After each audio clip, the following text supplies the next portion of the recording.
Few sounds evoke a feeling of wildness quite like the howling of coyotes. It seems to touch some primitive part of our brains, a part that remembers a time when we were not quite at the top of the food chain. Maybe it's because they're most frequently heard at night, and at our core, we're still, if not necessarily afraid of the dark, at least wary of the night when our vision is limited and unseen animals call to each other from the shadows. For most of us, coyotes are the closest thing to a large predator that we might encounter. Add to that their shy nature and haunting howls, and it makes them mysterious and therefore often misunderstood. People, especially people in cities and the suburbs, think that there's something to be feared, but the reality is that coyote attacks on people are rare. Coyotes are intelligent and shy, and when other large predators, like their cousins the wolves, were being eliminated, coyotes were not just able to survive, but to thrive alongside humans. Their howls may sound wild, but chances are, no matter where you're at, coyotes are closer than you think. So today, let's pierce the darkness and shine a spotlight on the coyote. Hello, wild wanderers. I'm your host, Tim, the Nature Nerd O'Hara, and this is the Dispatches from the Forest podcast.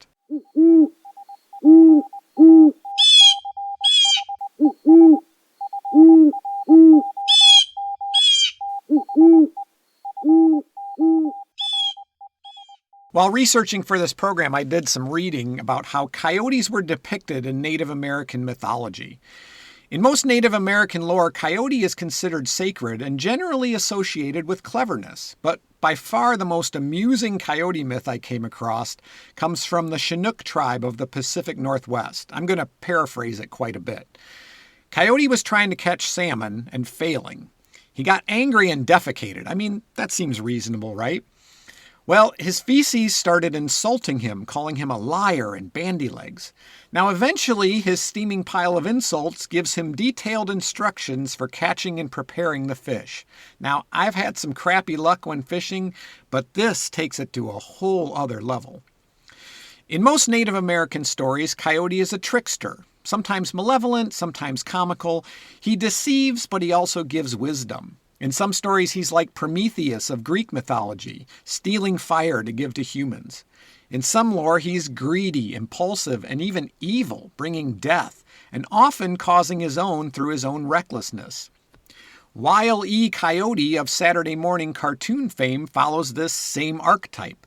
A certified genius, but too clever for his own good, usually bringing about his own demise by trying too hard. We rooted for Roadrunner, and we viewed Wile E. as the villain. Perhaps it's this image of the coyote as a reckless hero trickster or a villain that subconsciously colors our opinion of coyotes today. In the book Of Wolves and Men, the author, Barry Lopez, writes, "We know little about wolves, but a great deal about what we believe wolves to be. And I think this same idea applies to coyotes. Misunderstanding breeds fear." Here's an example. A couple of years ago, when living in Nebraska, a message was posted on the Nextdoor app for my neighborhood, which bordered Fontenelle Forest Nature Center, which is 1,500 acres of woods and wetlands, and Gifford Point Wildlife Management Area, which borders both the forest and the Missouri River. That's another 1,700 acres of lowland woods and wetlands. The message warned neighbors of a coyote sighting on the gravel road that ran right behind my house, a road that borders and in places divides Fontenelle Forest and dead ends at the wildlife management area. The author of the post stated that while walking on the road, he saw a coyote, one coyote, which he described as stalking him. Pretty soon the worried replies began to come in. One neighbor asked how many were in the pack. "I didn't stick around to find out," the man replied. So it appears that he assumed that this lone coyote was A, out to get him, and B, if he saw one coyote, there must be more lurking out of sight. Another neighbor chimed in that she was always worried about encountering coyotes or mountain lions when going out to her car early in the morning to go to work. For the record, although mountain lions have occasionally shown up in the Omaha area, it's incredibly rare. But reading this thread, you would have thought that my neighborhood was a hotbed of predatory animals just lying in wait to attack unsuspecting humans going about their morning routines. What really got me, though, is that nobody should have been surprised to see a coyote along this road, especially not if you live in that area. Turkey and deer are regularly seen in the neighborhood, not to mention the squirrels, possums, raccoons, muskrat, feral cats, and other wildlife. Between the Nature Center and the Wildlife Management Area, it's 3,200 acres of perfect coyote habitat. And that doesn't include the large wooded backyards and 9-hole golf course of the neighborhood itself. Plenty big enough to support not just one, but several packs. People regularly hike the 17 miles of trail that Fontenelle Forest has to offer and hunt at Gifford Point, and to my knowledge, no one has ever been attacked by a coyote there. So let's talk about what a coyote is. A coyote, as I'm sure you know, is basically a wild dog. Smaller than a wolf, bigger than a fox. The average coyote weighs between 20 and 50 pounds. Like many mammals, they tend to be larger in the northern part of their range to help them contend with the colder winters. They stand about 2 feet tall at the shoulder and have a tannish or gray coat usually, though it can be almost black, and a bushy tail, usually with a black tip. Comparing it to a domestic dog, coyotes look something like a medium-sized German Shepherd. 2 of the best questions I was ever asked in a program were about coyotes. The first was, how can you tell the difference between a male and a female coyote when they're running down the golf course? I laughed because, well, we all know what you have to look for, but coyotes run with their tails down, so you can't see the distinguishing features that would give you a definitive answer. The best you can do is guess that the larger one, if there is one, is probably the male. The other question was from a man who told me he had been at Rocky Mountain National Park and saw what he thought were 2 German Shepherds. But a woman standing next to him said, no, those are coyotes. So his question to me was, is it true that they tie bandanas on coyotes at Rocky Mountain National Park? Now, the image of Park Service rangers trapping coyotes just to tie a jaunty bandana around their neck always gives me a little bit of a chuckle. It may be that he mistook a radio collar for a bandana. They do sometimes radio collar coyotes to track their movements, or he really did see a couple of German Shepherds. So my answer was no, they're not tying bandanas on coyotes in the national parks, although if they put different colored bandanas on the males and females, we would be able to tell the difference when they ran down the golf course. Like wolves, coyotes live in a pack, and the pack is a family unit. It consists of mated male and female and their offspring. On average, this is about 5 to 6 adults plus pups. And just like wolves, I hesitate to use the alpha designation because I think it's a little bit misleading. Only the alpha pair mate because they're generally the parents. The rest of the pack are usually their offspring. It has little to do with dominance and aggression. Coyotes are one of the few wild animals who are commonly heard and have been described as, quote, the most vocal of all wild North American mammals. In fact, their scientific name, Canis latrans, translates to barking dog. As I mentioned at the top of the podcast, I think this contributes to their mystery because they're often heard howling in the darkness much more than they're seen. At night, coyotes howl and emit a series of short, high-pitched yips.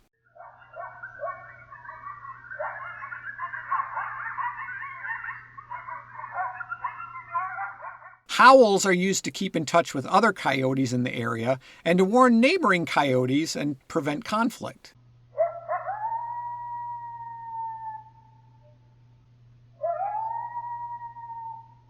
Yelping can be a celebration or a criticism among a small group, often heard during play among pups.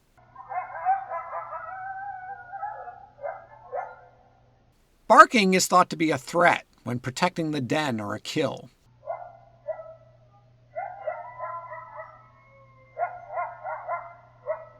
They will also emit a low huffing sound as a way to call pups without making too much noise. I think of this like the parental whisper. You parents know the one I'm talking about, the one that says, "You had better knock it off," without it being heard by anyone else in the vicinity. Individual territories can be as small as 1/8 of a square mile or as large as 24 square miles, depending on the abundance of food, den sites, and competition. Coyote packs will defend their territory from other packs. However, unlike wolves, coyotes don't usually defend it outside of the breeding season and are much less aggressive towards intruders than wolves. Now, coyote attacks on people are rare, and I'm going to talk more about that in just a few minutes. But recently, there was actually an incident with a coyote on a trail right here near Dispatch's HQ, a trail that I frequently mountain bike. A man out hiking alone early in the morning was attacked by a coyote and sustained minor injuries. There was a lot of speculation around what precipitated this attack. Was the coyote rabid? Was it even a coyote or just someone's dog? Come to find out that this was a case of a female with pups simply protecting her den. But again, misunderstanding bred fear. And again, people know less about the reality of the coyote and a great deal about what they imagine the coyote to be.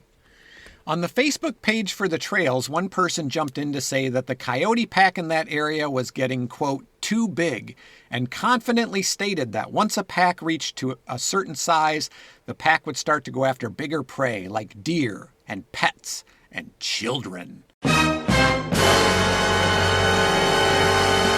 And that, quote, they, whoever they are, I assumed he was a member of this nebulous they, would need to, quote, do something about the pack this fall. Now, the truth is, when a pack starts to get larger, it usually triggers the urge in some members to disperse, to strike out and establish a territory in a pack of their own. What it's not is a cue to start eating the neighborhood children. Unlike wolves, which travel and hunt large game as a pack, coyotes tend to hunt and travel alone or in loose pairs. Occasionally, and it happens more frequently in the fall, temporary, non-family packs may form to hunt larger prey too big to bring down alone. But again, these are temporary packs, and they're usually hunting deer, not people. So reducing the size of a pack like this just means opening up more territory for dispersing coyotes looking to find a mate and start a pack of their own. Between a third and half of coyotes in a given area are alone while searching for a mate and a territory of their own. So if you see a lone coyote, there's no way to know if it's alone or part of a pack. Now, this same commenter who was certain the local coyotes were on the verge of treating the closest elementary school as their own personal buffet went on to tell a story about how he and his daughter-in-law were hunting, and he watched as 3 coyotes picked up her scent. Then he claimed that one of them circled around through the woods to outflank her, showing up in front of her tree stand, quote, expecting to catch her on the ground, unquote. The other 2 had followed her track. He called it a classic flush and ambush scenario that canines have been using since the beginning of time. When his daughter-in-law went to shoot the one near her tree stand, he saw her, yelped, and took off, causing the other 2 to run also. Now, I suspect that this gentleman had some pre-existing bias towards coyotes, which colored his perception of their behavior. He made a whole lot of assumptions about what they were thinking and what they were doing, primarily that they were hunting his daughter-in-law with the intent to kill. He saw coyotes and assumed they were a threat. Now, I've encountered coyotes, and when I moved out of sight, they came to check out what I was up to. To me, it felt like curiosity, not menace. Now, it's possible that these coyotes were hunting his daughter-in-law, but it's not very probable. It's been theorized that coyotes are generally scared of people because since we walk upright, we resemble bears when they rear up on their hind legs. The coyotes this man saw could just as easily been curious about a new scent in their territory, protecting a den, or tracking something else. The only ones who know for sure are the coyotes, and they're not talking. So if people are off the menu, what do coyotes eat? Well, coyotes are opportunistic hunters and will eat almost anything, easily shifting their diet to whatever is most available. Primarily, they're scavengers or prefer small game like rabbits and squirrels. They will eat deer if they can take them down, but unlike wolves that hunt mostly large ungulates, deer are not the primary prey of coyotes. They will also eat insects, fruit, snakes, and occasionally birds, and yes, coyotes may attack and kill pets. Anecdotally, I have heard stories of coyotes luring pet dogs out of their yards and killing them. Now, they don't seem to be doing this as a food source, but more as a way of protecting their territory from what they perceive to be an intruder. In rural areas, they garner the hatred of ranchers by killing smaller livestock like sheep, goats, and newborn calves. But just removing a large predator from an ecosystem has consequences. In one study, when the population of coyotes in an area was cut in half, the population of badgers, foxes, and bobcats increased, and the population of jackrabbits tripled within a year. And since jackrabbits compete with livestock for forage, the ranchers don't much like them either.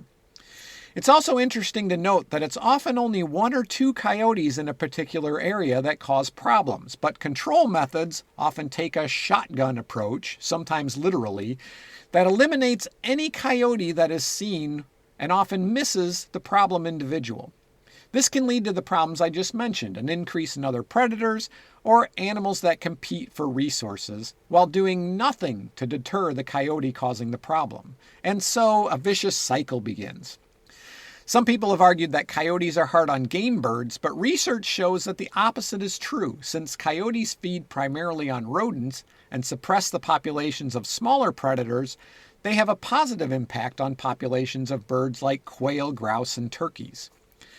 Now, this adaptable diet of smaller game and a tendency to hunt singly or in pairs makes coyotes very adaptable. Prior to the 1700s and the arrival of European settlers, coyotes were restricted primarily to the Great Plains, desert Southwest, and Mexico. Their tan fur would have been excellent camouflage against dry prairie grass and desert sand. Now, as other large predators like wolves, bears, and mountain lions were driven out, coyotes adapted and thrived in spite of the fact that they were targets too. In many areas, they became the apex predator and expanded their range to the west and to the northeast. By the early 1900s, they were present all along the west coast of North America up into Alaska, as well as the Great Lakes region. Today, coyotes are present in almost all of North America except for the farthest northern reaches of Canada. This adaptability applies to urban areas as well. Coyotes survive quite well even in big cities. Coyotes are found in nearly every major city where they can create territories out of a patchwork of parks and green spaces. In urban areas, they often feed on trash and possibly stray cats. The science is still out on that one. In one study, evidence of cats was present in about 20% of urban coyote feces. In another, only about 1.3%. But either way, they reduce the presence of free-roaming cats, which protects songbirds. They also help control populations of other problematic urban species like deer, rodents, and geese. But what about people? Should we be worried about encountering a coyote on our morning walk or when heading out to the car before sunrise? The answer is probably not. Like I said before, attacks on humans are rare. The U.S. average is about 10 per year, and there's not been a death from a coyote attack in the U.S. since 1981. Let's put that into perspective. On average, 4.5 million Americans are bitten by dogs each year, resulting in between 30 and 50 deaths and up to 13,000 hospitalizations. As wild animals go, you should be more concerned about deer. Deer kill about 200 people a year by causing traffic accidents, and 49 people each year are killed by lightning. You're much more likely to be killed or injured by hitting a deer on your way to work or even being struck by lightning than you are to be attacked by a coyote on your way to the car. Heck, I was recently knocked off my bicycle by a deer fawn that ran across the road and right into my front tire. The deer was fine, by the way, and I ended up with a nasty road rash. Coyotes reduce the population of urban deer, which ironically helps protect you and me from the urban deer menace. On the rare occasions that they do happen, coyote attacks usually fall into one of three categories. First, when the animal is injured or sick. Just like domestic dogs, coyotes can contract diseases like rabies or distemper. Second, when they've lost their fear of humans. Now, this usually happens when people feed them, either intentionally or unintentionally. But the majority of coyote attacks occur during the mating and pup rearing season, generally March to August, which indicates that aggressive behavior is more about protecting pups and den sites than trying to make a meal out of a person, like the attack I mentioned on my local trails. Also, a disproportionate number of coyote attacks occur in California, and this is probably because of the state's size. Major cities like San Diego, Los Angeles, Sacramento, and San Francisco, and the number of people in the suburban wildland interface, the border between suburban areas and wildland areas. It's in the suburban wildland interface that most coyote encounters occur. This past February, over the course of several weeks, 5 people were bitten by a coyote in San Francisco. Notice I said bitten by a coyote. All 5 attacks were the work of a single animal. Now they know this because they were able to collect and analyze the coyote's DNA from the victims. As I mentioned before, a policy of indiscriminate killing of all coyotes in the San Francisco area may very well have missed the offending animal. But wildlife officials wisely trapped, identified, and euthanized only the individual coyote responsible. Likewise, within the city limits of Chicago, with its 2.7 million residents, there's an estimated 4,000 coyotes. There have been a total of 2 coyote attacks in the last 30 years, and they both occurred on the same day and were probably the same animal. The coyote known to be responsible for at least one of these attacks was caught, and it had been shot in the chest with a BB gun, which may account for its aggressive behavior. It was injured. According to the Urban Coyote Research Project, which studies urban coyotes in the Chicago area, there are steps people can take to avoid a conflict with a coyote. First, they say the most effective way to help prevent coyotes from being desensitized to people is to eliminate wildlife feeding. Coyotes that are fed in residential neighborhoods can lose their fear of people and may eventually test humans and pets as possible prey. Intentional feeding should be strictly avoided. Many people unintentionally feed coyotes by leaving pet food or garbage accessible at night.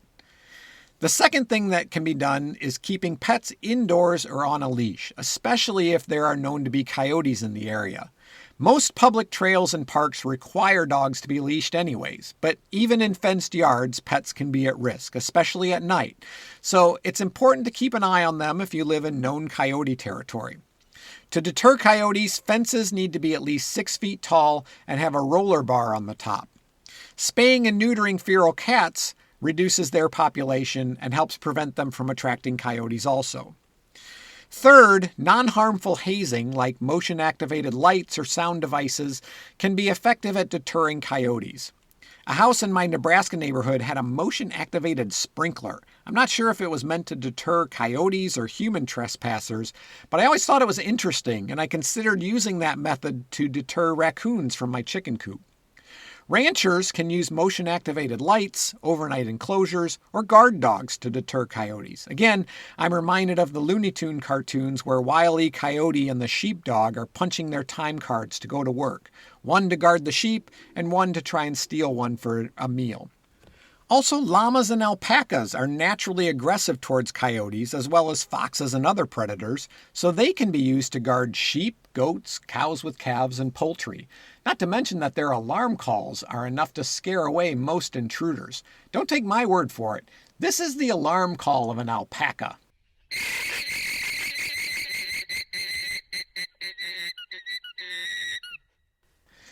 So what should you do if you encounter a coyote? Well, if it's acting normally, and by that I mean it's not approaching you or your pet, it's not acting strangely, just leave it be. Don't attempt to engage it or haze it. You might create a conflict where none exists. If you're actually approached by a coyote, yelling and throwing things in its direction with the intent to scare, not to injure, will usually scare it away. What you don't want to do is run, because that can trigger an attack. It may then see you as prey.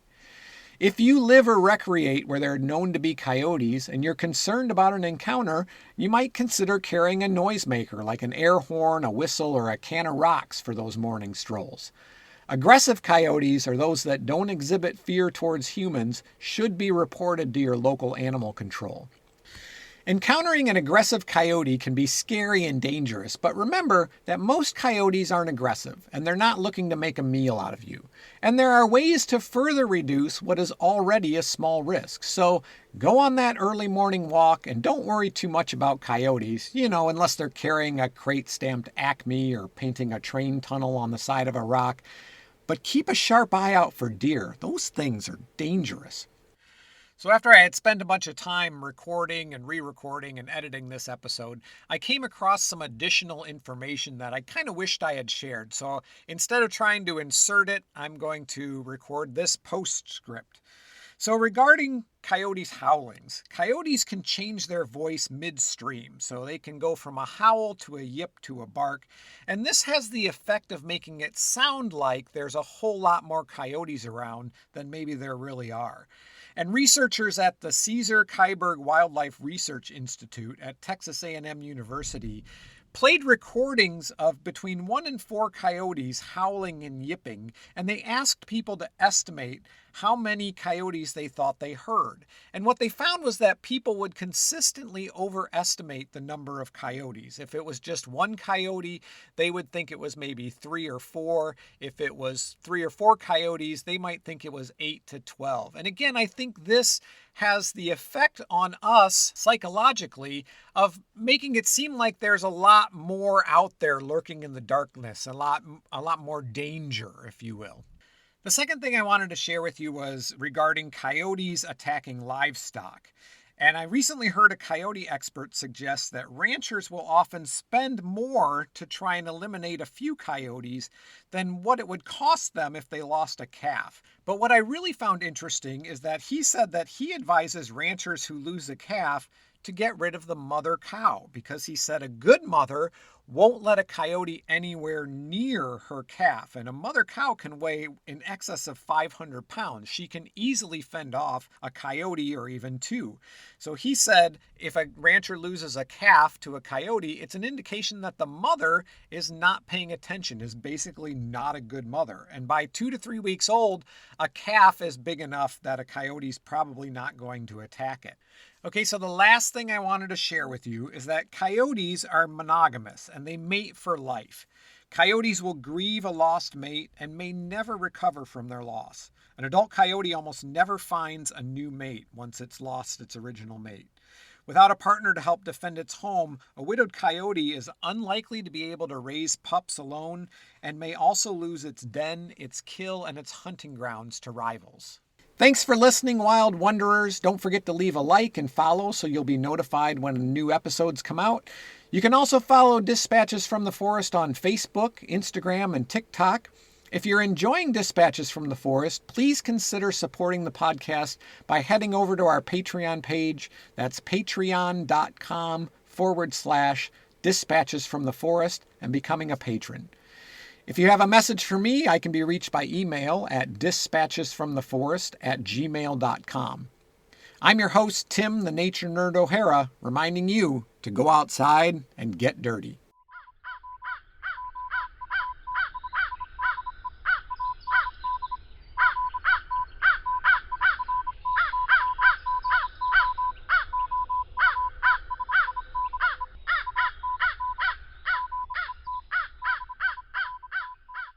For more information on urban coyotes, check out the Urban Coyote Research Project website at urbancoyoteresearch.com. The Dispatches from the Forest podcast is a production of Dispatches from the Forest and may not be used or rebroadcast without express written permission.